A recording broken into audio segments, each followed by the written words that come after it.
Yeah. You guys know how we do it. We act like there was something interesting going on beforehand. Which there is there anything interesting there going was. on? We were totally interested. Not yet. We were totally interested in what was happening before. Yeah. So let's bring that into like everybody. Let's just include the whole group onto it. Well, we're glad to be here, guys. Yeah, it's nice to have you guys. We've played with you guys a few times at this point. I was playing with you guys last night. Oh, nice. And I was not dying all the time. Where was I? Nope. We kept you alive. Yeah, we don't know where you were. Sleeping? Yeah, you Where were was sleeping. I? You were doing something. Good question. Last night, like, good question. I don't even know. what time was it? Like 11? Something? 11:30? It was like 11:30, I think. Okay. Well, I have something to report. Okay. I did a hell dive. Oh, wow. I know what it's like. I've been to hell. And you live to tell the tale. Yes. I was holding out, Mike. I was thinking, I was like, I want to do my first hell dive with you, Mike, but like it just happened. It just, you get caught up. I was with Killian, Beardy McManning, and they're all in our Discord. And Arrogant, I don't know how to say his name, but that dude's cool. Argant, yeah. Yeah, looks like Argant. Yeah, that dude's awesome. Like, so I was with him all day, pretty much, and then he was showing me the ropes, and he was getting me comfortable on 7. I was like rolling around on 7, like if it was a 5, right? Yeah. It feels like nothing at this rate. Exactly. Thank you, Kyle. And then I went to, and then Killian got on, and he's like, "Let's go to hell dive." I'm like, "Let's do it."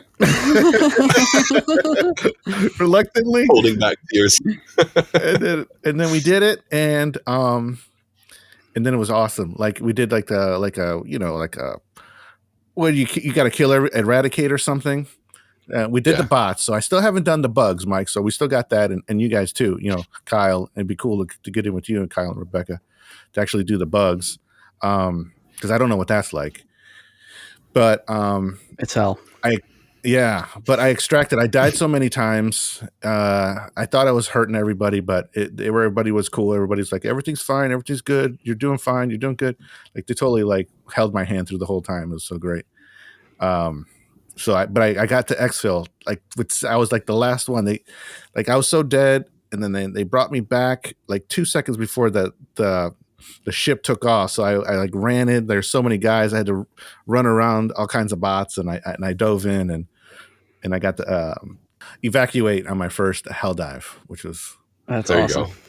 I'm sorry. That's the awesome. only story I'll tell. I'll be quiet from now on. That's a lot of talking. I think we've only done like 1 or 2 together. I think the only one we did was with Mike. Yeah. It was tough, let me tell you. It was it the bugs or the bots? I think it was bugs, yeah. Yeah. Most impressive.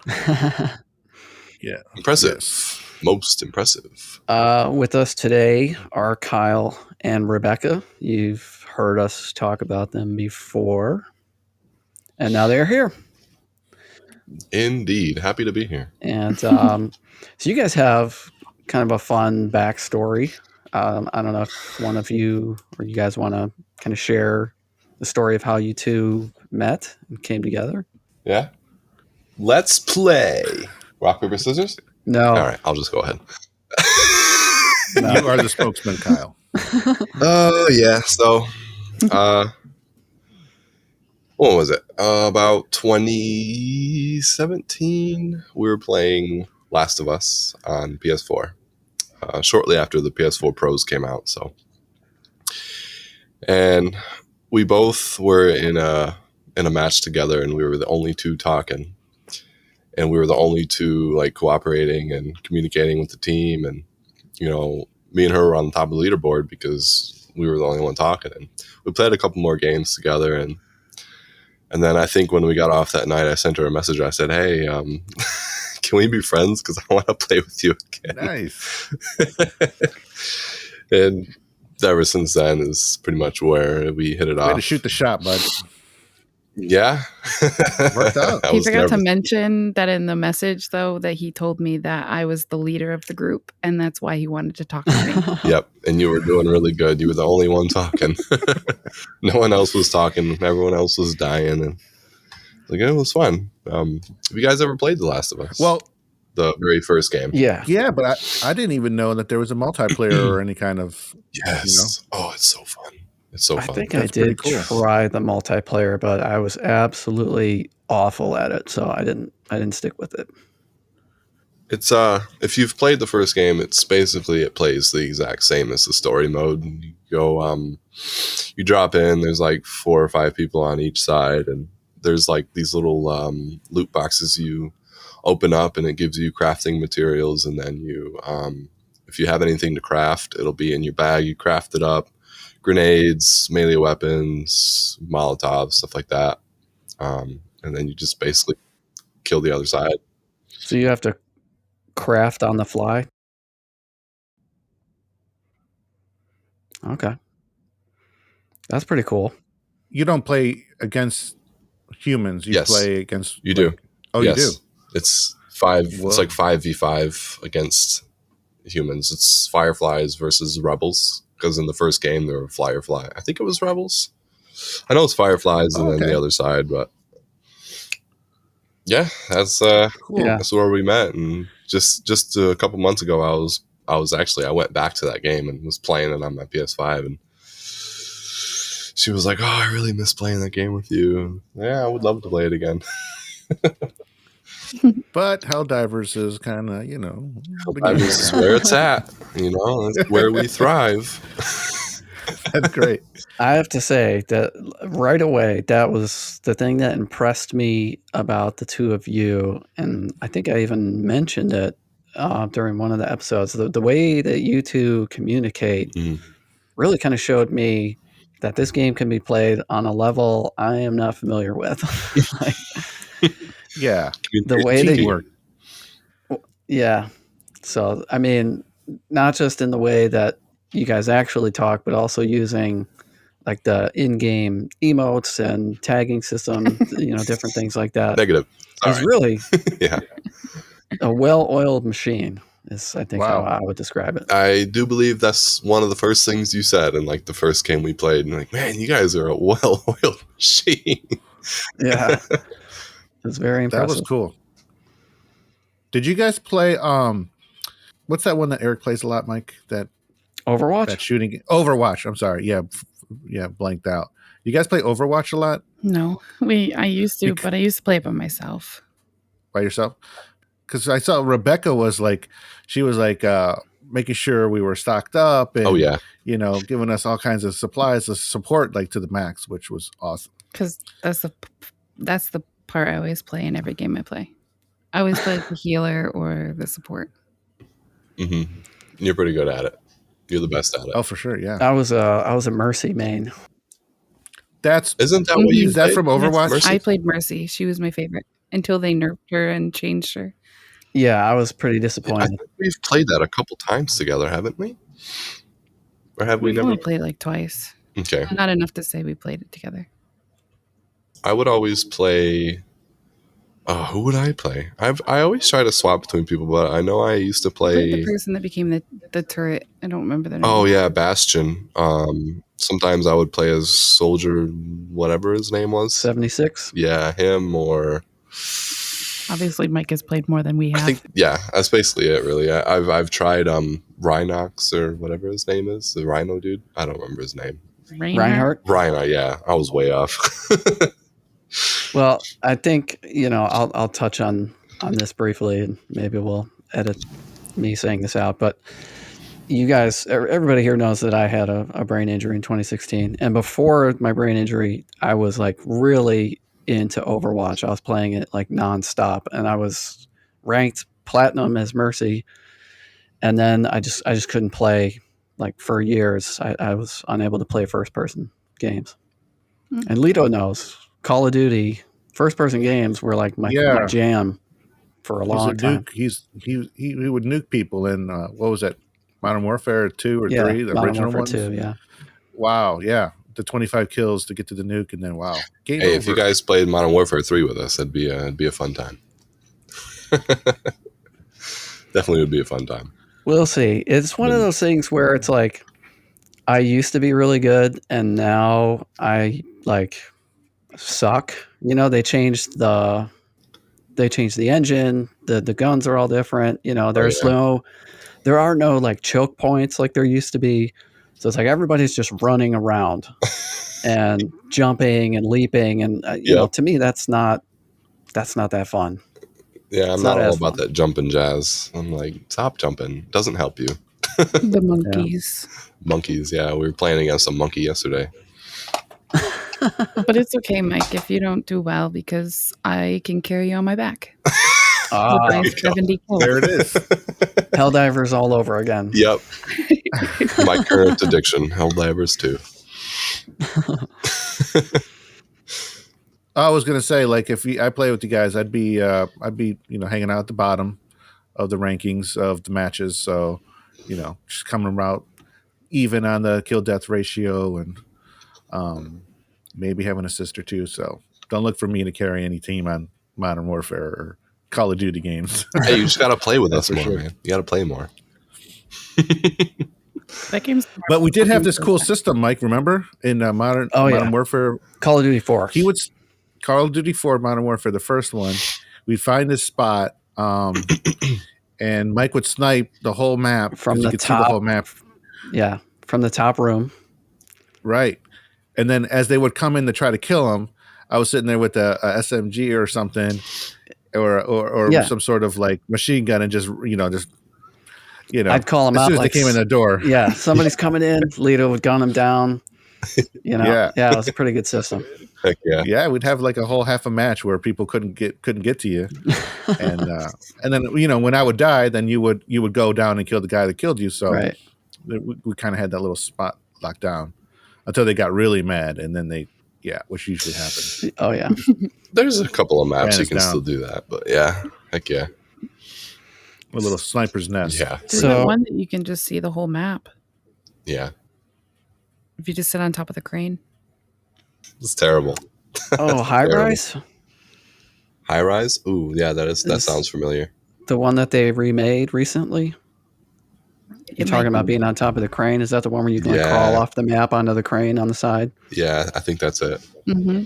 And then you can see into both buildings. Can you still jump onto the ladder on the side of the building and crawl up to the top of that building? I don't know. I've never tried. I haven't tried. Because I used to put a tactical insertion on the top of that building. I would climb up to the top of that building, put a tactical insertion on there, and start picking people off. And then when they actually got me, I would just spawn right there again. Super annoying. That's like some Battlefield jazz right there. So, returning to Helldivers, I think everybody here knows that I did not have a good week with this game. Oh, yes. And so they dropped in. I was playing on medium, Lito, by myself. Yeah. And they dropped in, and they got a taste of like how this game has been treating me this week. Because it did not feel like medium at all. It felt more like a 6 or a 7. And last night, yeah. Whoa. Yeah. And then last night, before they dropped in, there was a tank. I got totally annihilated by something, and I'm like, what the heck was that? And I come back in, and I crawl over, and I see it's a tank on medium. I'm like, why is there a tank on medium? What the heck? I'm telling you. Did you have the 110 pods? I did. Yeah. Okay, good. Yeah. Which that's like the only thing I can kill with the 110 pods. But I know they work. And they do. And I'm finally realizing, I feel like I'm finally getting into a groove with like what I should bring. And then I bring the 110 pods like every time now. So the airstrike, rail cannon, 110 pods. And I went back to the Scorcher, which I was trying like the Dominator and some other stuff, but the Scorcher is pretty money against the bugs. Oh, the Scorcher is great, dude. It's not great against the scavengers and hunters. Well, more than like 2 or 3, but everything else, all day long. Bots for sure. I think it's absolutely best against the bots. Are you two guys like totally in sync that you guys would bring offsetting like primaries and secondaries and stuff? Is that are you guys that tuned in? Pretty Yes. much. Honestly, Awesome. I use so with the first game, it was best to use different loadouts for bugs, bots, and illuminates, but for some reason, Helldivers 2, I use the same loadout for everything. I use recoilless rifle. For the bots, I use the recoilless rifle to take out the dropships, and I'm able to reload and get another one before it takes off. And then I use cluster bombs, precision strike, and rail cannon strike. The rail cannon strike and precision strike is really good for bots if you take out the fabricators. And then same thing, swapping over to the bugs. I'm really good with taking out the chargers with the recoilless cannon or with the recoilless rifle, and then cluster bomb. Use it to take out groups. You can take out like 10 to 20 at a time, and then rail cannon. And, with the chargers and that recoilless, can you shoot them anywhere, or do you have to shoot them in a certain you spot? shoot them right in the head, they'll die instantly. Yeah. Aim for their mouth. With the recoilless. Yeah. Wow. Yep. Unless they just don't. Sometimes, yeah, sometimes. Sometimes they just don't. You can shoot him in his butt, but he's just going to turn around and say, "What? Did you hit me Who's with that?" tickling my backside? Yeah. But yeah, I mean, she doesn't use a heavy weapon or like a support. It's just Not for bugs. What do you use For bugs? for both bots and bugs? For the bots, I use the autocannon with the precision strike and the rocket pods and the rail cannon strike. Mm-hmm. But for bugs, I don't bring in a heavy weapon. I just pick up a heavy weapon if there's one in the game. I just bring the backpack, the guard dog, and I bring the cluster with the rail cannon strike and the precision. And that's okay. We pretty much kick butt with both of those loadouts together. So he takes out the heavies unless I have the rail cannon strike and the bugs, and I just take care of the small ones. So you guys dial into your own little like specialties. That's pretty great. much, yeah. That's the way to do it. That's awesome. But when they bring out the illuminates, I don't think I might have to change that up because they're gonna have the shields. You're probably gonna have to break the shields before you can, hurt them. That's gonna be. I might use the arc weapons against them mainly for sure because in the first game they did not like electricity, even though they use electricity, but they also didn't like to get hit by it and fire as well. I don't think I would like that either. That's going to be interesting.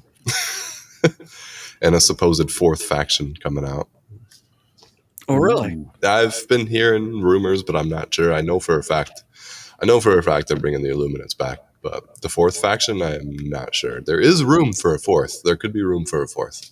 Yeah. No doubt about it. Yeah, absolutely. Okay. I've heard cyborgs from the first Galactic War, but I thought we wiped them out, and then the automatons were born from them, but I'm not sure. So how do you guys take out the gunships? I take them out with the autocannon. I can't. I have my loadout can't take out the gunships. I'm just like, help me. So he does the drop ships, and I do the other. Yep. I take care of the drop ships. She takes care of the gunships, and we're all good to go. What do you guys do for those flying bugs? The breaker. The guard dog will also take them out for you if you're facing at them directly. And then the nest, there's a bunch of stuff that can take out the nest, right? I use the recoilless rifle for all of it, almost everything. The laser. The laser, yeah, is really good too. It'll take it. It'll sit right on top of it and take it out. Which laser? I'm sorry. The orbital laser. Orbital laser? Okay. It wrecks. I think the best thing for the Shriekers is the breaker, like she said. Also, the spray and pray breaker if they get close enough. Because it doesn't shoot as far. And if you can get a really good shot, the Scorcher can take them out in one hit. If you can get a pinpoint shot, which is not really easy to do, but it's very doable. I use the breaker for everything. Yeah, breaker will always be the king. Yeah. Even after its nerf, it's still really good. Yeah. So I started, I took a page from your playbook, Rebecca, and I started bringing the guard dog when I'm playing bugs by myself. Mm-hmm. And I was trying out the slugger. And I have to say, I love the fact that the slugger one-shots the hunters. Oh, that's the Punisher, right? Punisher Slugger. Isn't the Is it variant Punisher? of the Punisher? Yeah, I think it's There's a gun called the Slugger. yeah, I think it's the Punisher. It's like it's like a medium penetration variant Right, of yeah. That's the the one. Punisher. Yeah. That's good. Yeah, the guard dog is tricky with a group.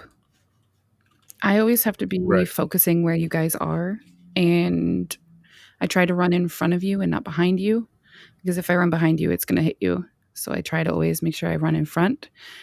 I'd rather you guys shoot me once when I run in front of you than run behind you and the guard dog hit you in the head and kill you instantly.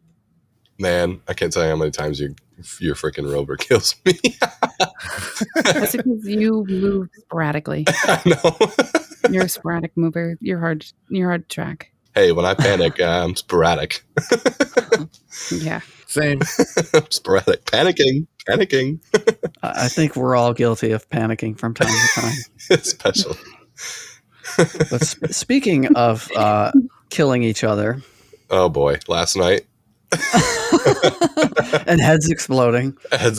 You know, you wouldn't let go of my shoulder, so I shot that air burst right at the ground. Man, that is the best team killer. If you want to be toxic in team kill, you go ahead and use the air burst. But you know what? That thing is the new rocket launcher. You guys used it? It's only good against groups. Only if you can get a good shot against He's talking about groups. Your team group, not the bugs or anything. He's actually talking about people. Oh, I am. Oh. So yeah, it's like the autocannon or recoilless, where if somebody else has a backpack, they can reload you. Mm-hmm. And so I latched onto him, and he was trying to move away and get away from me, and I wouldn't move away. So he just fired it at the ground and killed both of us. All three of us. That wasn't the first time. He killed us. So when I came back in, I was using the Senator, and I just lined it right up on his head. Oh my gosh, his head flew off and went rolling. Man. That was insane. I think it's deadly. You know, so do we get the airburst and not the anti-tank mines, or are we getting both? Is it? It's just whichever one you liberate first. That's how I read it. So are the anti-tank mines available this time, or do we have to wait longer? No, I don't think we get them. Okay, yeah. So I wish they would have brought out the anti-tank mines first, because I'm not a big fan of the airburst. I'm seeing that from a few different places, but the first time I fired it, I killed 9 enemies. Yeah. I mean, people say it's dog S and that it's not good, but I mean, I think it's good against groups. Like I said, groups, I really want to try it against bugs. I feel like it would shine against bugs. Not so much the bots, because the bots are more heavily armored. The one we unlock it, I'm definitely going to try it with bugs. I'll try not to kill you again with it. Just be honest, man. Just be honest. We both know it's coming. Hey, it's all out of good fun. It's for democracy, man. There it is. Right. Yeah. We die for freedom.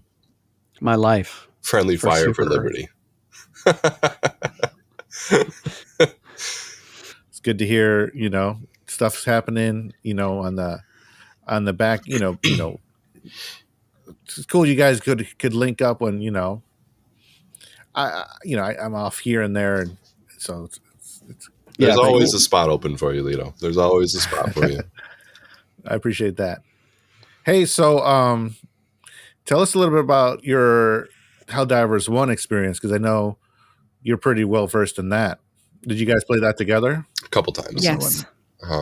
Me we personally, played it a lot together. Yeah, we did. Yeah, actually, we did. I think when we first started playing it together, we played it on split screen on my PS4, and I think we both got up to level 30. Was it level 30 or something like that? I'm 38 or 39, I think. And just recently, we were playing on PC together, which we all have to go play at some point. But I think we're both level 20 or something on there. Me personally, I have over 2,000 hours on PS4. I played. He's obsessed. I played at the second Galactic War, and now I launched it the other day, and we're at like the 150th or something like that. But Whoa.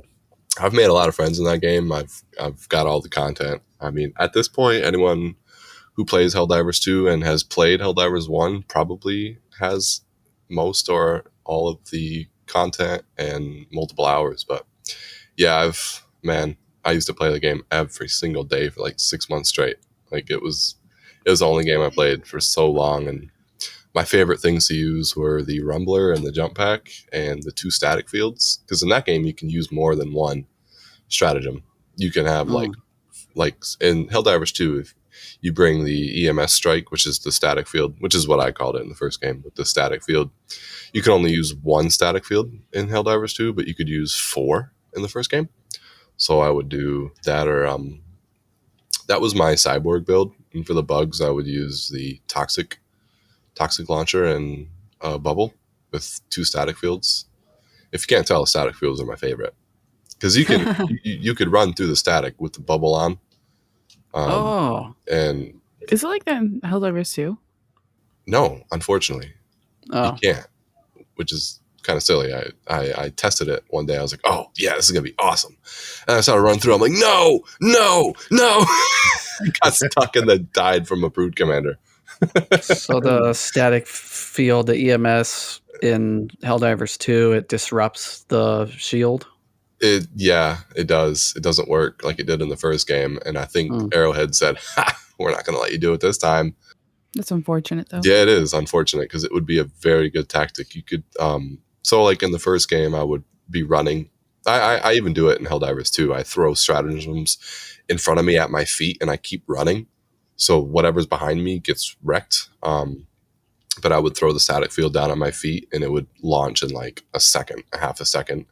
And I would keep running, and then they'd get stuck, and then some more would come out, and then I'd throw another one down. They'd get stuck, and then I'd pretty much leave them behind, and then I'm clear. There's nothing around me. So the static field in the first game is pretty underrated because it was really good. It can be trolly because if you're not wearing the shield or anything like that, you got to take cover and jump out of the way. Unless you got a jump pack, you can jump out of it, but.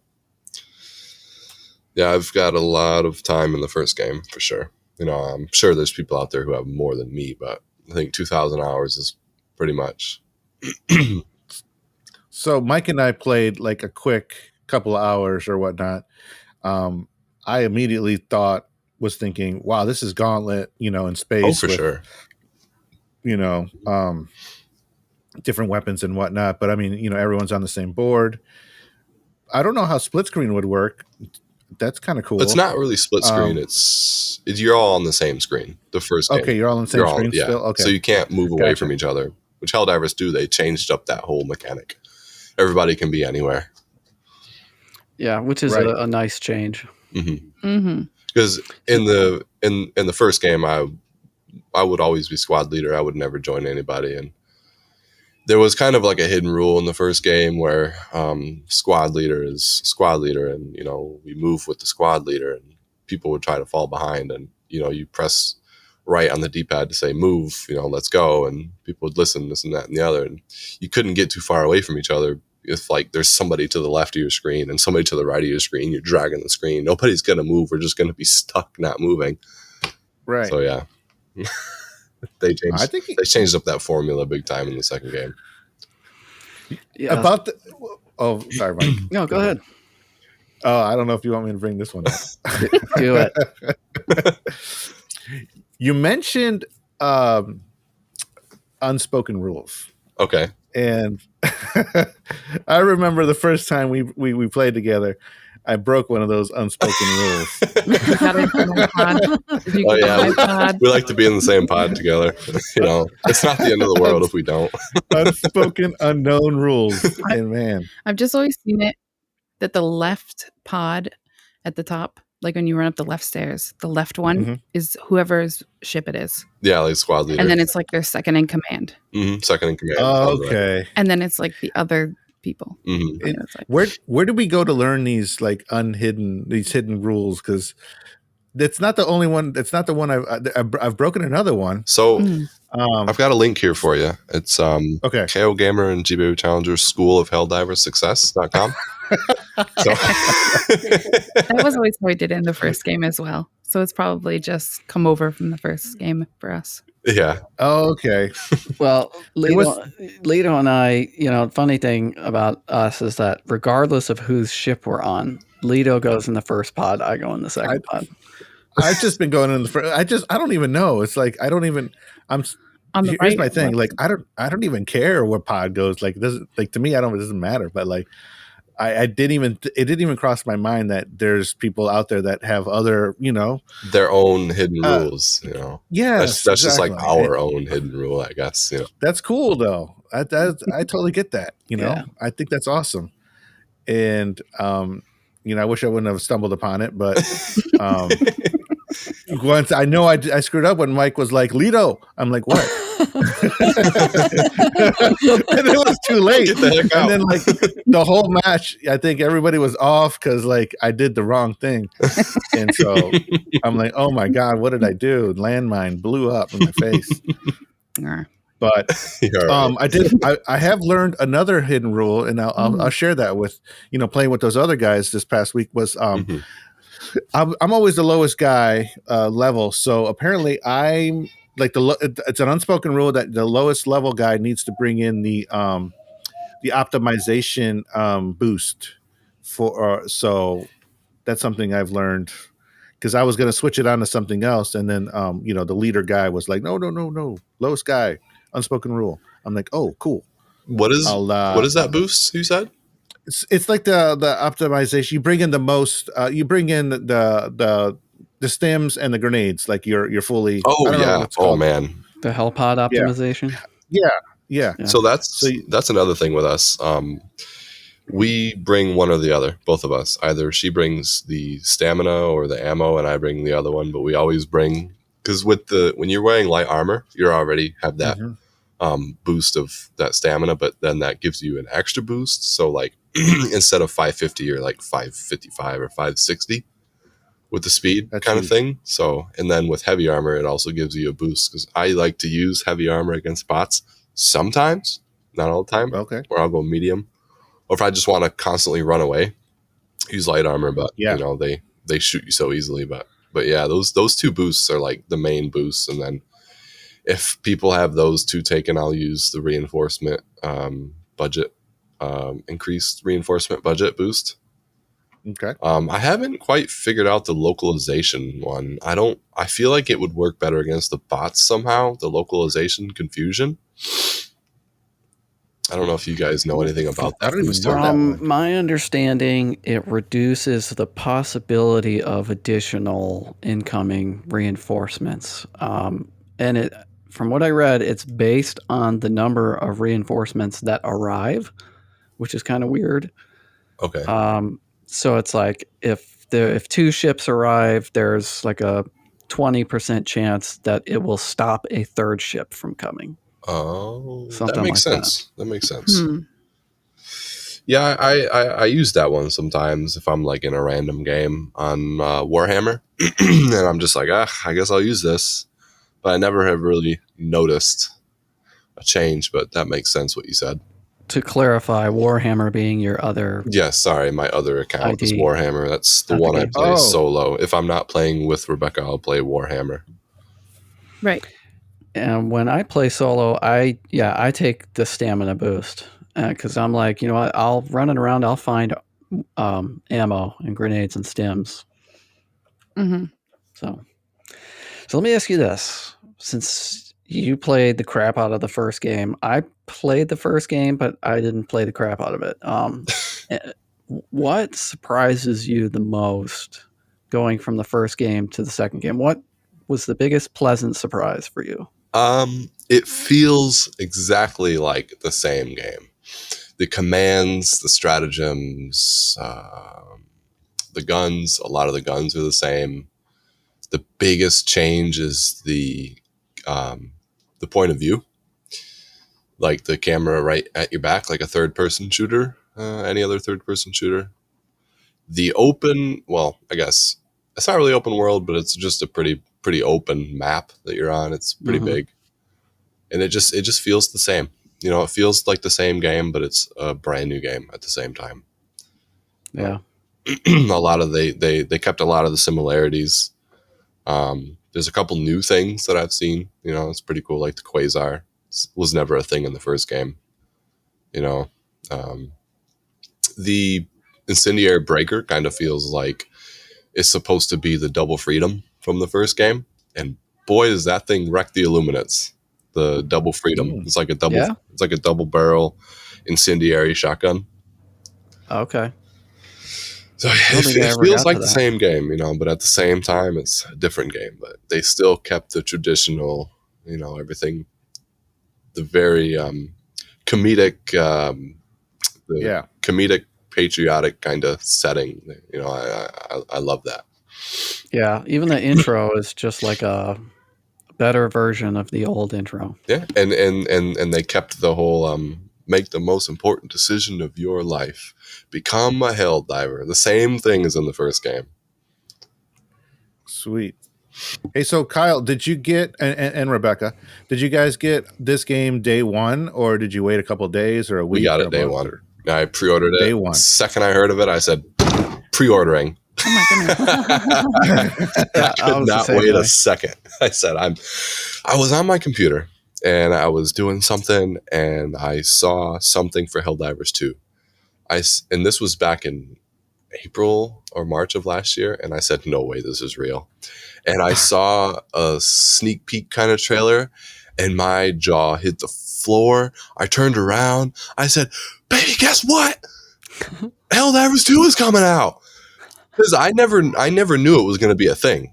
I've wanted Helldivers 2 for so long. I said, man, I hope there's a Helldivers 2 one day. And then I seen the trailer for this game and oh man, I was so excited. I couldn't believe it. I could not believe it. That's so cool. Because there was a big gap, right? I mean, yeah, it's been about 8-9 years. First game came out in 2014, October 23rd, 2014. That's what Liberty Day is, I believe, is the release of the first game. So they kind of made that the holiday of the game. That's so cool. They would usually bring out new content. Were you surprised that for the reception of Helldivers 2? As far as, how popular it got so fast? I don't think anyone knew it would be that popular. I didn't think it would be. But I know a lot of the popularity obviously comes from, the OG Helldivers, but a lot of people who play first-person shooters like Call of Duty, Battlefield, Apex Legends, a lot of those people migrated to Helldivers and have never played the first game. And I've always felt, you've got to play the first game to experience the second. The first game is the roots of the second game. If there was no first game, there would be no second game. But I definitely did not think it would be as big as it is. And then the servers were so full at one point, and at that rate, I was just like, man, this game is way bigger than it should be. But I mean, I'm happy about it. It's Helldivers. I can't believe it. Helldivers, best game ever made. Helldivers. It's on the map. It's here to stay. I'm telling you, like it caused a sensation, and it's I think it reached phenomenon state in like a week. Definitely. So. And since the release of Stellar Blade a couple days ago, I looked at the PlayStation Store, and Helldivers 2 has been on top 10 in the US since release, and it finally got knocked off, and Stellar Blade was number 3 or 4. And Helldivers has been in the top 10 since release, and now it's not. But it had a good run in the top 10. Oh, yeah. On PlayStation, anyway. I don't know about Steam. But on PlayStation, it's not in the top 10 anymore. So, Rebecca, was there anything about the game that sort of surprised you? I think that they didn't bring the dogs over. Honestly, I thought the dogs would come with the game. Oh, the cyborg I'm surprised dogs? that they're not in the game. Okay. Because they were like a big force from the first one that always gave me troubles. They would always be knocking me down. And I just think that would be a good mechanic for this game. I couldn't imagine those dogs in the second game. Oh man. I'm telling you right now, just from that brief description, I'm like, I don't want those things in the The cyborg dogs. game. Yeah, I mean, they I already do get a lot knocked of over by the damage. hunters like 500 times Yeah, every they would mission. just be the equivalent as a dog. Yeah. And they always came in like packs of 4. Mm-hmm. Oh yeah.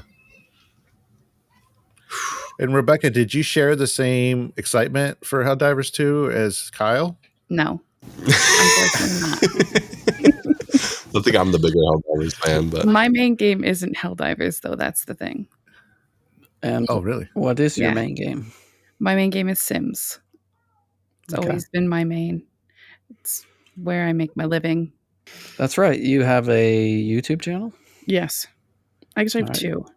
Okay. My main is the one that makes me my money, and that's my Sims. But I have a second channel where I just do gaming in general. just any game. And if somebody listening right now wanted to find that channel, where would they find it? My main Sims channel is XStarSimmerX, and my gaming channel is GBabyChallenger. Okay. You cool if we link those in the description, Yeah. just in case people want to check Cool. it out? Mm-hmm. You've got how many hours in Sims 4? Like 6,000, 4,000? It's over Over 7,500 now. 7,000 hours. That's crazy. And that's not even my main. My main was always Sims 3. I have probably like 20 to 25,000 hours in that game. Oh my god. Oh my gosh. You live in Sims. Pretty Yeah. much, yeah. Are there that many hours in a year? I don't even know. Probably That's not. quite a few years. I mean, that game is old. It's like 10 or 11 years old now, but Good gosh. I've played it forever. Rebecca, do you prefer like that kind of simulation type game over an action, intense, situation? Or I don't think I prefer it. I think I'm an all-around gamer, hence why I'm good at Call of Duty, as Very good. he will always say. Very good. I just like gaming. hmm I like to game with others more, but Sims is just something I can never set down. It's the excitement for me like it is Helldivers for him. Like he talks about Helldivers all the time. I can't stop him from talking about it. It's all I hear about lately. It's all he plays. But it's the same for me with Sims. But I'm willing to set my Sims down to go play Helldivers. Hey, wow. I was Multiple playing times a Stellar week. Blade today. Okay, so Wow. Hey, give me the, some slack. the couple that games together, or Stays together. the couple that plays together stays together. Yeah. Yeah, That's what I- Mhm. that's true. I was also going to say that's like our son. He loves Minecraft. That's all he talks about is Minecraft Hey, where'd you get that from? Me. from his mother for sure. Now, go ahead. I am so sorry. I am You're fine. excited. I am super excited. Dang it, Lito. Go ahead, Mike. You go. I'm not doing. I was just going to say that my niece plays Minecraft with her friends, and I cannot believe the stuff that they create. Oh, Mhm. man. Just everything. The other day they were showing me they have like this department store, and they have different levels and elevators, or it was and then a jail, like a jailhouse where there are actual cells for people, and Wow. it's pretty crazy. Wow. Yeah. Yeah, our son's good getting pretty stuff. good at building stuff too. He's very smart. He's really getting it. Yeah, he's only 5. He just turned 5. Wow. Mhm. Yeah, and he's a killer in that game. He's really good.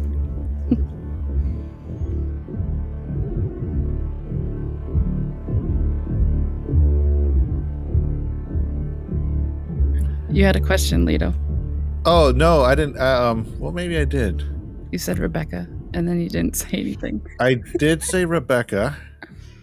Oh yeah, Rebecca. Mhm. What was I know there had to have been a game before Sims. What was the game that got you into gaming? Period. Like That is my game. That was it. really, So that was it. I told Mike last night, and you guys can keep this in or you can take it out, whatever you want to do. But I have something called Sydenham's chorea. It's a 1 in a million disease that you can get as a child from your body not showing symptoms of like strep fever or an ear infection or whatever. And so I don't have those symptoms. And so it ended up becoming rheumatic fever. And then because I didn't know I had rheumatic fever, it became synonyms chorea. And as an 11-year-old, I was like a baby, like a little kid. I was drinking from a sippy cup. I was crawling on the ground. I couldn't talk. I couldn't walk. I couldn't even get myself to the bathroom. And so it affected my hand-eye coordination. And so the doctors told me to start playing games to work on my hand-eye coordination. And so that's why today I play video games. And Sims was my first game. Wow. I don't think any doctor today in the world we live in would say, "Oh yeah, go play video games." Right. But that's amazing. That's amazing. I had a wonderful doctor, but he mainly focused on people like older gentlemen and ladies who had Alzheimer's. Oh, interesting. That was who my doctor was. And that's why I got into gaming, and that's why I play Sims. So I've played it since I was 11. So you got Sims and you played it on like a computer or a PlayStation or? I've played all, but I started out on Sims 1 on PC. Wow. Yeah, no, I think, as Mike and I, we play games for fun, but, we kind of find out because we were kind of working on the documentary and everything about esports, and there's a lot of benefits. People think it's just like a waste of time or mindless, but there's some real world benefits. Obviously, your story that you just shared is one of them, and the health benefits and the mind benefits. I think you spoke to the people with Alzheimer's, but like they've used, like when the Wii came out, they were using that in nursing homes to get people to move. And, Oh yeah. Play those fun Wii sports games, and we've also come to find out, right, Mike, that esports in high schools have brought those kids that were kind of like in the outskirts of the community of the high school. They've given them a place to come together and just like be a part of something. Yeah, and be a team. And they would be loners because they couldn't find people that were like them, that were into, technology and stuff like that. So the schools have embraced that kind of pastime, and turned it into a constructive activity, and then they brought it under the school umbrella so that the parents are way, into it, and they have to maintain a certain level of grades. So they got to keep their grades up to be part of the team, and then it gives them incentive. And then here they are, they're at school after school. Well, would they be playing video games anyways? So here they are, with the team at team spirit, and just making them like way more productive members of their community, even. Yeah. And they don't feel so alone. And so like Mike and I were, thought that was fascinating. So we were kind of documenting some of the stories. Yeah, we did film. Yeah, we did some interviews, and it was pretty moving. And, for real. To kind of touch on what both of you have been saying, it's like one of the things people don't give video games any credit for is helping kids deal with trauma. Absolutely. And like Minecraft is a Rebecca, big one. Yeah. So like Rebecca, there's your story, and I wasn't a kid when my brain injury happened, but if it wasn't for The Division, which was the only game I could tolerate at the time. We've played that a lot too. Yeah, like if that was the only game I could tolerate, I played it all the time. My wife hated it, but I needed it. Like literally needed it. And when I was a kid, and that was one of the things that we wanted to focus on with the documentary idea, was like, how often is this the case? How often is video games, helping kids cope with situations that are out of their control? And it turns out it's pretty often. more common than it used to be. Yeah. Right. For sure. And the parents were excited, teachers were excited, the kids were engaged in school, and their futures were brightening up, actually, and there's opportunities to take it to the college level, and then goes pro, and you never know, Right. And then there are other avenues for success and networking just out of those groups, I mean, yeah, and that's one of the coolest things today about gaming in our society, the whole esports aspect. It's way bigger than it used to be. Right. The people who grew up gaming are now administrators. They see the value.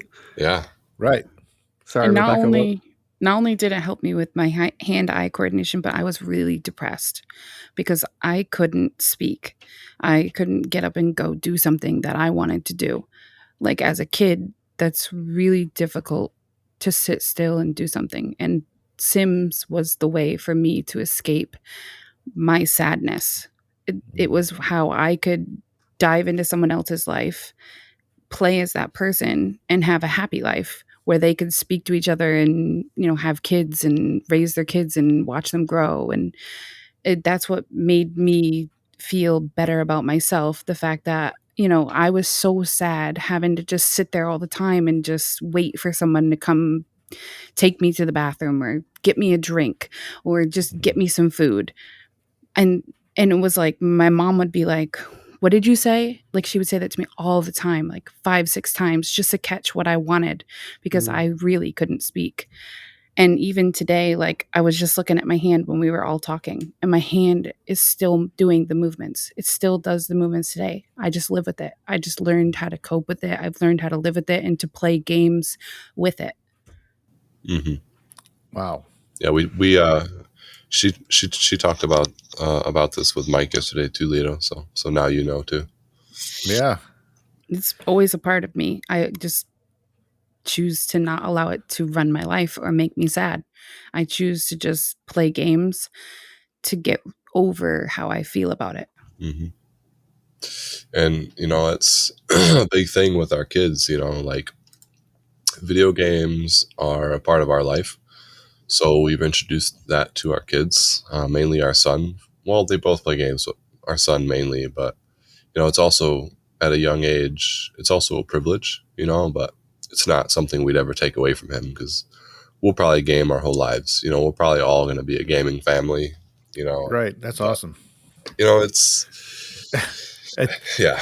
I was telling Mike we're probably going to be in the nursing homes, picking up the latest system or playing some retro systems. Heck yeah. Heck yeah. Our generation, tattoos and video games and. Hey, Lito, the PS8 comes out next week. I'm done with PS. Did y'all hear about that new Xbox 27 coming out? It's got 6D. What's that word? 6D? Visuals. Yeah. 8 billion teraflops. Don't give me the regular Xbox. Dang, PS5's got 12. Give me Halo 1. Quantum processor. Hey, being a gamer can make you a better parent too. Definitely. More relaxed. For real, you got chill. You got a place you go to, chill out, and just like our son right now, he's playing Minecraft, and we always say, we're not going to tell you to get off right away, but you just hurry up and finish what you're doing, and then save your game and get off. Especially if when he's older and he plays, Call of Duty, 65, whatever there's going to be, he'll be in an online match. When you're done, it's time for dinner. So when you're done with that match, come eat. Like my mom would always say, "Get off right now." Like, Mom, right? Come on. I'm in the middle of my match. Right. Yeah. Finish your match Tiger and Woods then golf. For me, it was like Baseball Stars and Tecmo. I played a lot of Tecmo. Lost a lot of Tecmo. I don't even think I know those games. Yeah, I'm not sure what that is. Tecmo football? Oh, not a showing my Nintendo age right now. Yeah. Super Nintendo, Genesis, like What's Evander Holyfield's. What's this? I know what that is. I definitely know what that is. My grandfather had one. Do they make that on Super Earth? A Super Earth? Oh, that's where that name comes It's a from? Super Earth. It's a Super Earth system. My mind is blown. Super Nintendo, Super Earth. That makes so much sense. Well, I just want to say, Rebecca, thank you for sharing that story with us. You know, and for what it's worth, I applaud you for your perseverance. And I'm really glad that you were able to find something to help you get through what it was clearly and still is a very challenging time. So I think you both share that similarity, even though it happened at different ages. You know, she had her struggles and you had yours. For sure. I've not had to deal with something like that, fortunately, but you know, you guys are, like you said, persevered through it, and you both are stronger, better people because of it. You know, I remember Mike a few years back, and there was no way he could have even lasted this long in this conversation without having to like say, "I'm done. I got to go." And like you look at him, and he's fine. And that's the problem, because to me, like he physically he never changed, but I could tell like he was not like, you know, not the Mike that I know, and he's still like not 100%, but I fool myself into thinking he is, and then I might, you know, push him a little harder than I should. I fool myself into thinking I am too. So yeah. It's so I you know, I hope I don't, you know, make it hard life for you.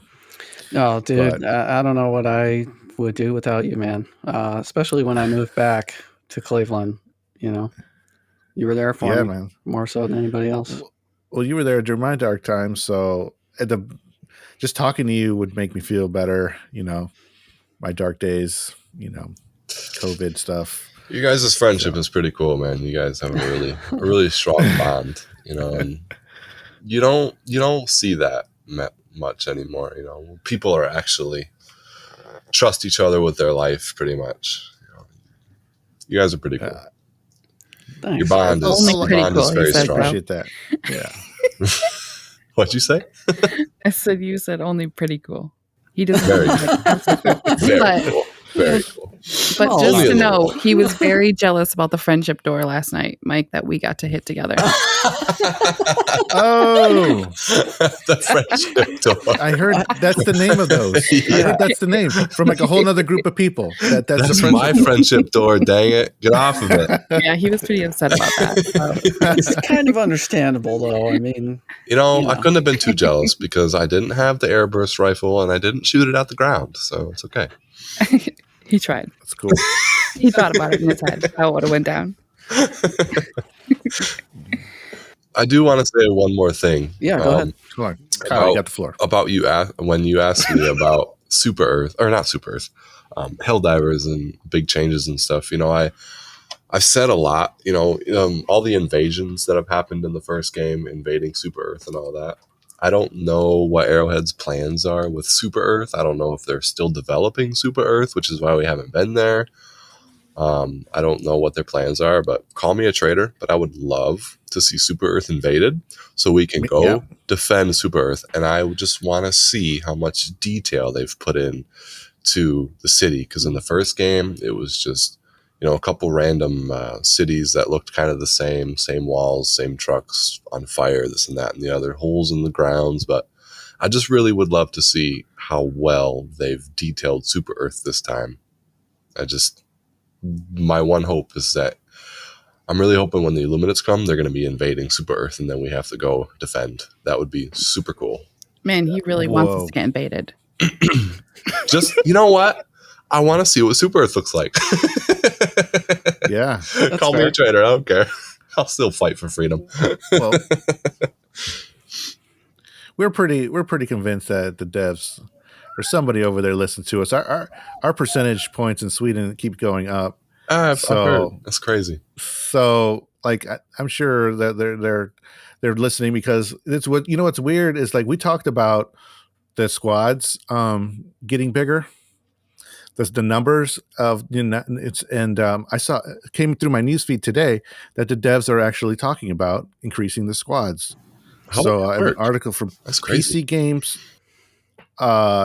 SN.com has has an article about that, about the as they're discussing. I'll link it in the show so people can read it. But I don't know. So maybe we are making a difference here on Super Earth Podcast, a Helldivers radio stream. Well, Arrowhead, if you hear this, please invade Super Earth so we can see what it looks like. And then we'll fight so hard to take it back. Careful what you wish for, man. I know, right? I shouldn't have said that. Maybe it'll be a combo. Let the bugs or hopefully the Illuminants aren't too hard, but don't let the bots invade, okay? Because we ain't going to win. Dude, what a way to make a splash. Like, Super Earth gets invaded. Everything happens. All these bugs are bots and Illuminants. And then, and then you can increase the squads. And, like, let's do this, if they increase the squads, they're going to make the difficulty harder. I can only imagine. Good. I also think if they increase the squads, they need to increase the time limit. The time limit is very small. Oh, Yes. yeah, that's a good point. To like an hour, That increases the tension, but yeah, you're right. I don't know if there would be enough for there to be more people than 4, honestly.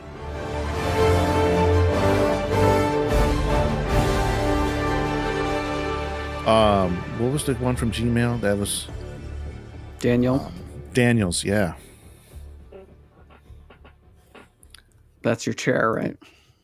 Oh yeah, you guys hear? That's the famous here. third co-host of the show. That's the famous chair. No, it's unprofessional to fart on while you're recording. Oh, I'm sorry. It depends on what you're doing. I feel right? comfortable here. I'm a place of peace and amongst friends. I I He's won't trying tell to make anyone. the air light. I let one go every once in a while. I mean, There you go. I encourage the whole group to, express themselves. Let it go, man. Mike's face right now. Oh my god, that one got me.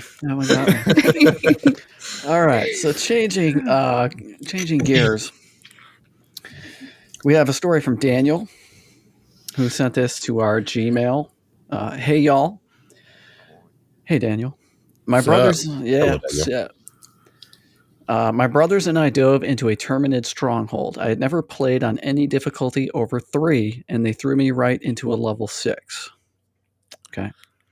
I'd also never fought a Bile Titan before. The first Bile Titan we came across, I charged forward, expecting to be able to fight it like I do all the others. My brothers yelled for me to fall back. I did not listen. I was stepped on multiple times, run over by 2 chargers, spit on by a bile spewer, and slashed by a hunter. Oh boy! I did not die. No way. What? Is this guy Rasputin? What's going on here? Yeah. He's I got 2 of spammed- the heart boosters. Yeah. Or maybe he has that the armor where like 50% chance to not die, taking There you lethal go. damage. I spammed my stims and chalk it up to my armor. Oh, okay. Yeah, There it I is. can't remember the There it name is. right now, but it looks like Gondorian armor from Lord of the Rings. Yeah, that's the one. Okay. Its benefit says I have 50% chance to not die. Okay, yeah. My diver was covered in blood. Mine and bugs. I'm not sure what that means. His blood or Bug's blood. Oh, both. okay. Gotcha. Both. Yeah. Green and red. And I laughed as I got out. Just as I got out and turned around, I accidentally cooked a grenade for too long and was blown up. Oh I'm boy! so sad that I made it through all of that just to die by my own grenade. That's awesome, Daniel. That's awesome, Yes. dude. We salute you, Daniel. Thank you for your service, Daniel. Real man of genius. Oh, Yeah, that's great. I love that story. That was a beautiful story. too awesome. relatable. Absolutely. We fight so hard, and then Kyle just comes up behind us and kills us all. Hey, Aw. hey. Only Yeah, when I'm scared. If there's a random hell bomb laying in the sand and we're running in front of him, I can't help where my cluster bomb lands. Okay, if it lands on a hell bomb, then get the hell out. That's why I don't run with cluster bombs no more. I learned my lesson. I always will. Yeah. Killing Mike too many times? My favorite. No. Yeah, and me killing you with it too many times. You could wear the armor that you throw farther, so then you chuck it across the whole world. That's a good idea. I've been needing those stems though. I've been doing the 6 stem armor. Oh yeah, for sure. Running these higher missions, I just need something. I've been using the 6 grenade armor, so I can take out bug holes with the 6 grenades. Cool. Quicker, because I don't run. I mean, recoilless rifle can take out bug holes, but I like to save it for bigger things, obviously. But throw some grenades in there, and I use the impacts. You know, I've used them for so long, I know where to throw them. I just literally chuck it in there, and I get them every time. Nice. But the fabricators, I've seen somebody on a video throw an impact grenade into a fabricator, and I don't know. I can't do that. It blows up too quickly. It does. There's a certain spot, but the bug holes, no problem. Yeah, I have a lot of problems trying to throw the impact grenades into the fabricators, and I think it was Matthew. The first time he saw me trying to do that, he was like, "Yeah, just use the high explosive grenades," which are better for that, for sure. But they don't suit my needs. There's a small chance that you can see the door open and you throw the grenade right into the door, and you can do that? Yeah, you can throw it right into the door. You throw a grenade right into the door. You shoot a rocket into the door when it opens. No way. You just kind of have to be at an angle where you won't hit the bots that are coming out, because the door opens and they just kind of spawn in. They don't walk out. Well, I mean, they kind of walk out, but they spawn in at the same time. The door stays open for maybe 5 seconds. You got like a 5-second window to throw something in there. But yeah, if you can catch the door open, or the door, not window, if you can catch that door open, you can shoot a rocket or a grenade into that door and blow it up if you're close enough. That's awesome. Very good. Lito, you have one you want to read? Yeah. So on the Discord, we have the channel stories now, so people can not have to wait to get the latest. Not to have to wait for the show. But our guy Vega came at us with this story, and you'll see why after the end of it. So bear with me. So this is kind of a longer one. Okay. Draco Sector, Planet Istanu, extreme cold. Super Earth Mission Control, transmitting broadcast. SES Titan of War, receiving transmission. Master Sergeant Manic Manny, this may be a suicide mission, but your order are as followed.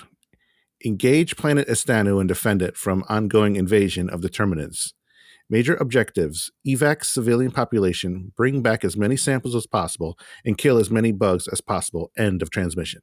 So I just want to say Vega, I think, adds a little bit of like dramatic fan fiction to his story. Definitely. Yeah. So it's a little bit of, cool, story, and like it would be in a movie. Actual, correct. Yeah. Plus I have to also preface that Vega is a U.S. Air Force actual master sergeant, like a real. Okay. So he's a real practicing serviceman. Thank you for your service, Vega. Yeah. Yes. Thank you for your service. So with that said, major order complete. Head to extraction. Marking location. Far. Weaving our way through enemy territory with the bug army hot on our trail. We finally can see our extraction point. I am trailing the other 3 squad members, covering down our 6 and running low on ammo. I decide to jump pack forward and toss a resupply up on the extraction zone, only to fail my throw and toss it short in the middle of a hellish bug swarm. My other 3 sorry, I'm reading it fast because there's a lot. My other 3 squad members immediately are on the comms, one after another, letting me know they have also ran out of ammo and are swapping the sidearms and unable to make it to resupply. I can hear the despair in their voices as this might be the last stand for us. The swarm overtakes me. I fall. Only one reinforcement available. As they call me down, they also fall one by one. All samples drop. Oh boy. Expletive. Well done. Yeah. It is now me alone on suicide mission with only 8 minutes left on our mission timer. No reinforcements available for another 49 seconds. I have no choice but to fall back. I take a quick look around and feel the pressure of survival and mission success as I notice 2 Bio-Titans, 3 Chargers, all coming in. Time to run. Using my light armor and jetpack along with my speed boost, I hightail it out of there, moving through the mountainy terrain. I find a hole and dive in. Lying there, I hear the Chargers close by. Hunters, warriors searching for me. I sit there, holding my breath. Reinforcements available. Lying there, I get to my wrist and I punch in the codes for the SES Titan of War to send down another Helldiver. Helldiver incoming. Diver moves swiftly into the mix, dropping 1 Titan, an orbital rail cannon, and the other well-placed orbital laser. 3 divers join the mix. Then the 4th. Pelican extraction inbound. 2 minutes. Chaos begins once again. Wave after wave of bugs. Samples picked up. Pelican has arrived. Clear landing zone. One by one, our squad begins to extract, and then one decides to stop. We all shout out at him, "Let's go, get in." He turns and he winks and he punches in a code. Eagle 1 inbound, targeting location right in front of him, blocking his way into the Pelican. Oh, no. Unable to board, he attempts the impossible dive. Dive, too late, boom! The explosion erupts at the same time we lift the ground. Helldiver dead. No more for the call of democracy. We check our pockets. Oh, expletive. We all hear on the come across on the comms. He had all the damn samples. Oh. Wait, man. what's this? I pull out 3 common, 2 rare, and 3 super rare samples. That was scooped along the way, but the loss of 22 rare samples and 21 common samples is what haunts us to this day. Oh, man. If only we could have brought them all back, we might have found a way to use them samples against the terminate infestation. Until next time, we will be back and we will succeed. Oh, SES Titan of War broadcasting transmission received, Super Earth. Wow, that was pretty cool. That was awesome. That was a book. Cool. Yeah, it was. That's Yeah. great. It was like a movie script. I know. But the lesson is right there. Yep. In black and white. Yep. And that's a direct response to our last episode where I'm like, what? Why would people be mad about setting off bombs at the extract? And there you go. We all did it and Helldivers won. So. Yeah. It's going to happen once in a while. Wow. But thank you, Vega. Thank you, Vega. That's good stuff. It's very well written, very interesting approach to telling the story. I just love the creativity, man. That's pretty cool. That was pretty interesting. Cool.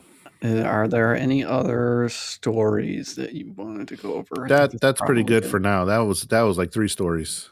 Okay. Okay, so I guess we'll discuss the questions, like the answers we got from episode 11 real quick, and then we'll do some ship names. Ship names. Okay. We need a little jingle, dude. So what did you think about the Eruptor? That was the question. Yeah. Hold on. What do you guys think of the Eruptor real quick? Do you guys use it? I've never used it. I've used it a couple times. I'm not a pro like I'm not a bot or those other people are. I've used it a couple times. I like it. It's really cool. It's a really cool gun. I'm not going to say it's not. I just don't know how to use it yet, but I know that it's very good for anything that's not a small, fast-moving target. I know that it takes out the fabricators and all that really well. I have nothing against it at all. I'm not a big fan of it. It's really cool. It's a really cool gun. It's just like an upgraded explosive version of the Diligence sniper. But yeah, it's pretty cool. I favor the Scorcher and the what is it? Why am I drawing a blank? The Sickle. Oh my gosh, the Sickle. Okay. Sickle and the Scorcher, or like the Dominator for bots. But I do believe that the Eruptor would be very good paired with the Stalwart. Ooh, Very yes. good Stalwart. Oh, That's me. I do believe the Stalwart and the Eruptor would be very good together. No doubt about it. yeah. I think that's the really good thing about it is that it is that powerful, and you can bring something else along with it if you want. I haven't done that, but that's a great idea. How do you guys feel about the Blitzer, the electric shotgun? I am getting close to unlocking that. I skipped a bunch of stuff in the cutting edge warbond so I could unlock like the stuff in the new one. So Yeah. I haven't used it yet. I think it's a little underrated. I think as long as you're not aiming at somebody, or if there's somebody a little bit to your left or your right, a bolt will hit them, but it won't necessarily kill them. But I can literally pop the head off of a Brood Commander in 2 shots. Once I pop the head off, I stop shooting them because they'll die eventually. But that Blitzer is pretty dang strong. Hmm. The Blitzer paired with the what's the other one? I'm drawing blanks here. The other arc gun support. You're asking the wrong people. I know it's the arc support. It's oh man, the arc thrower. Jeez. Oh, okay. Yeah, the arc thrower, the Blitzer, and the Rover. I think are pretty good pairs too. Cool. All right, Lido, do you want me to read some of these that were published or just the ones that are private? Just the ones that are private. Okay. All right, so what do you think about the Eruptor? We have Fernando. He says, I didn't find the Eruptor all that effective. He's dropped his ship name in there, so he says, I named my ship name after my beautiful wife, the Queen of Midnight. Oh, that's nice. Oh, that's cool. Yeah. Tell her we said thank you for the inspiration for your service. I don't know what I'm talking about. Sorry. Okay. This is interesting. Owen says, what show are you filming? Oh. Oh, yeah. We talked about. Okay. Yeah. Well, we'll skip that. Yeah. Let's see. We have somebody says, great as a secondary if you're running with a LMG or HMG, which is exactly what you were just saying, Kyle. Actually decent when paired with a bubble shield. Okay. Yeah. Jake says, amazing for support on the hill. Stay further back from your group, lay down, and target large targets and groups of mobs. Have a Quasar to snipe the heavies. Too slow for the heat of battle. I'd say that's a pretty good description. Like it is great, but then once things get too hectic, it's really, if you don't have like an LMG or, like you're saying, the Stalwart or something like that, you are going to get overrun. Especially, you can't shoot that thing dead blank, or, you can say goodbye to yourself. Yeah, right. Which I've done many times. Oh, yeah. Me too. Many times. All right. We did a survey on that episode that asked, have you used the grenade pistol? The largest response was 52.5% for no. Wow, really? Yeah. Surprised. Yeah. 36% said yes, it's fire, and 11.5% said meh. I think it's good for bug holes and smaller targets. It's not as strong as the grenade launcher. Okay. It's good for the bug holes, good for, well, I was going to say fabricators, but no, it's not. I tried to shoot a couple last night. It didn't work. Okay. It's decent. It's decent, I guess I could say.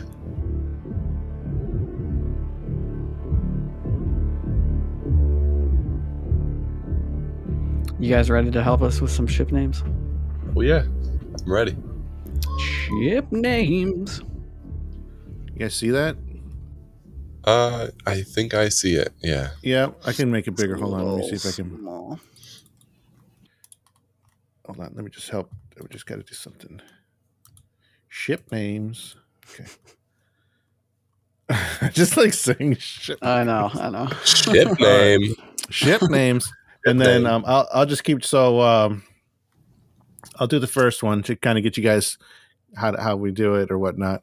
And then Mike, you do the second one, Okay. And then we'll just go in order. Is that cool? Is you guys okay with that? I'm okay with that. You okay with that? Do it. So one of you guys will be Ben or James, or Okay. All right. So here we go. You guys ready for some ship names? Ready. Ship names. I'm slacking. So the first one I got Tiffany. She came in from Instagram, and her ship is called the SES Stallion of the Stars. Thank you for your service. Thank you for your service. Chip hitting us up on Instagram. The SES Dream of Serenity. Thank you for your service. Thank you for your service, Chip. We got Dogs I Meet While Plumbing coming from Instagram with the SES Dawn of War. Thank you for your service. Thank you for your service. We have Ben coming in from Spotify. From their ship name is SES Song of Democracy. Thank you for your service. Thank you for your service, Ben. All right, we got James coming from Spotify and the SES Leviathan of Liberty. Leviathan of Liberty. Hey, that was good. Yeah, that was really good. That's a good one. All right, so you got this one then too. You got to do it in that voice, Kyle. Who, me? Oh, Kyle. Yeah. Kyle, yeah. Oh, me? Yeah, Kyle, you All just right. earned, yeah. We got Dustin coming in from Spotify with the SES Blade of Audacity. Thank you for your Okay, thank you for your service. That was Thank you different. for your Name. That was a service. different. Rebecca, it's better with Leviathan. It's better with Rebecca, Leviathan. you gotta do the Halo voice. I don't know that one. I don't think she knows that one. So, we have Ashton coming in from Spotify. Ship name is representative of individual merit. Thank you for your Nice. service. Thank you for your service. Matt coming in from Spotify, the SES Prophet of Mercy. Very good. Thank you for Very your good. service. Thank you for Yeah. your service. Yeah. Thank you for your service. We got Chris coming in from Spotify in the Spear of Benevolence. Thank you for your Thank you for your service. service. Thank you for letting me say it with the Halo voice. Oh, yeah. And we got All right, there we Andy coming in from Spotify with the SES Executor of Super Earth. Yes. Thank you for your service. Mr. C. Runner. There's a whole message in there from Gmail. Oh, boy. Right. Hold on. There we go. He says, I'm a new player. I face many threats, chargers. I consider myself a lore aficionado and love fighting for Super Earth. His ship name is the SES Sword of Super Earth. Yeah, thank you for your service. That's a cool name. Yeah, I it is. like it. We have Jordan coming in from Gmail. SES Will of Self-Determination. Thank you for your service. Thank you for your service. Thank you. That was awesome.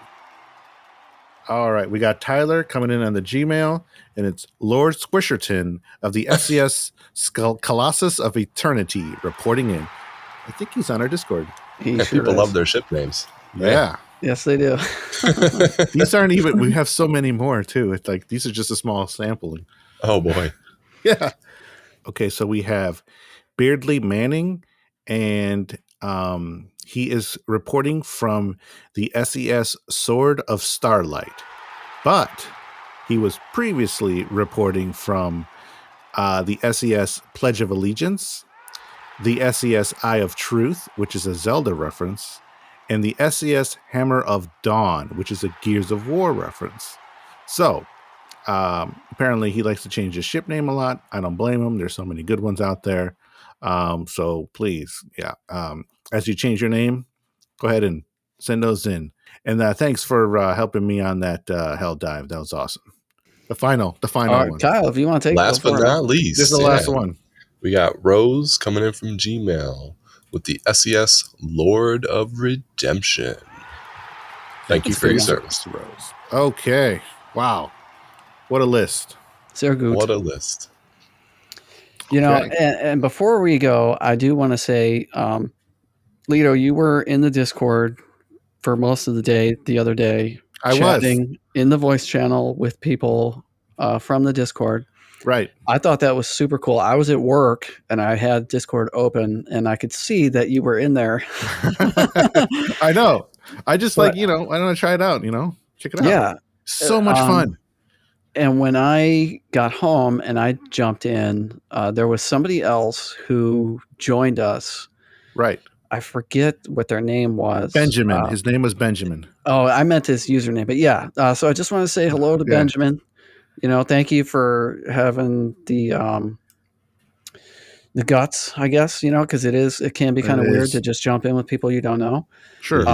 So to join us, and say hello. And I know you're out there in Washington State driving, tractors, driving trucks, keeping the supply lines going. That is an underappreciated line of work. Absolutely. But we appreciate you. We do. Thank you for listening and for saying hello. Absolutely. Yeah. Thank you for saying hello. That was pretty awesome.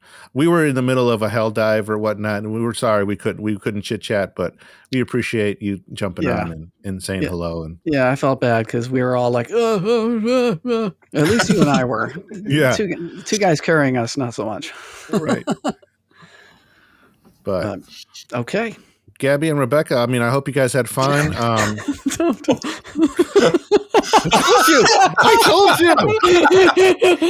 told you it was going to happen. You butchered it. I did. Andy used my name twice. I used it twice and Rebecca. Because I'm ready to go play, and I'm like, I just want to get this outro out of the way. And I'm just going to say the first thing that comes into my head. And that's what happens. I called it, and that's right. Kyle, Rebecca. Yes. On all seriousness, I'm a fool, and you guys know it. Yeah, you're good, friend. But thank you guys. Yeah, absolutely. Thank you guys for taking time out of your days. We know that you guys are raising kids and you have lives. Yes. And so we appreciate you coming here and talking about this great game and being a part of the community that is growing and being an active part of it, not just being there. You guys are mods. You guys are, helping try and organize things and keep things from getting out of control. And that's awesome. We never expected people to step up or to even care about what we were doing. So, thank you. We care about you guys, that Same. interest is reciprocated. So yeah. A lot of respect around here. I got respect for names. Oh, yeah. Big time. Are you sure? No. You butchered that one. No, I butchered yours the first time I talked about you. It was, I thought it was Co-gamer, KO Gamer or Co-Gamer, right? Which I thought it was kind of cool. But, it looks like it, so I had to change it because, that's when I created that name, I said my name is KO and everyone says Co. I said, okay, I got to figure this out. So I did K_O_. Say it right. Because I thought it was Knockout Gamer, or I don't know. Hey, that works. That's basically it. my first and last name. So KO Knockout. There we go. That's cool. You guys were knockout guests today. Thank you. Appreciate it. For real. Thank you. Thank you. All right. Are you guys ready? I think do you have time? I do. Yeah. Do you guys have time? Do we have time, maybe, for a couple games? Yeah. Yeah, we got time for a couple Okay, games. that's convincing. I'm good. She's still sleeping. Yeah, Okay. we'll have to get our That's all daughter I up need. in a little bit, but she'll be all right. Then, yeah. Should we can try play some one? games. Should we do Helldivers 1? Ooh. I'm not against that. Ooh. How do you feel? Helldivers 1? I'm down with that. Miss Queen, G-Baby? I'm okay with it, I guess. Not my favorite of the two. I would prefer the second one, but I'll do the first one. All right. That's fine. Fair enough. That's Fine. fine. Yeah. All right, we'll play the second game. good. Yeah. Helldivers 2, here we go. That 2 it is. 2 it is. All right, Awesome. Lito. Twin stick in the first one just isn't the greatest to me. It's It's very weird on It is. with keyboard and mouse. I use a controller. I'll be honest with you.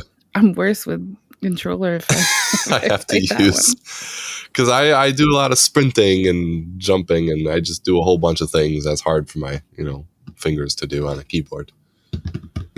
Sure. Good. I think I'm the only one here that plays with keyboard and mouse on the second one. I have a Steam account, and I do play with keyboard and mouse occasionally. So I suck at it, but I do try. That's all that matters. All right. I just want to let you guys know that we broke the record for longest episode here. I've noticed. But I get it. There's there's 4 people. Like, we got to get that much more, talking points and, people talking. So I hope it was a good one. So. Oh, yeah. It'll be fine. Benjamin out there on the road will appreciate an hour plus episode. Oh, yeah. Some good I will too, while I'm at work. Yeah. So, I mean, all right, but enough talk. Let's go spread some blow stuff democracy, up. guys. Let's blow it up. Let's go kill some bugs. Let's do this. Let's do it. Rebecca, can we get a let's do this from you? Let's do this.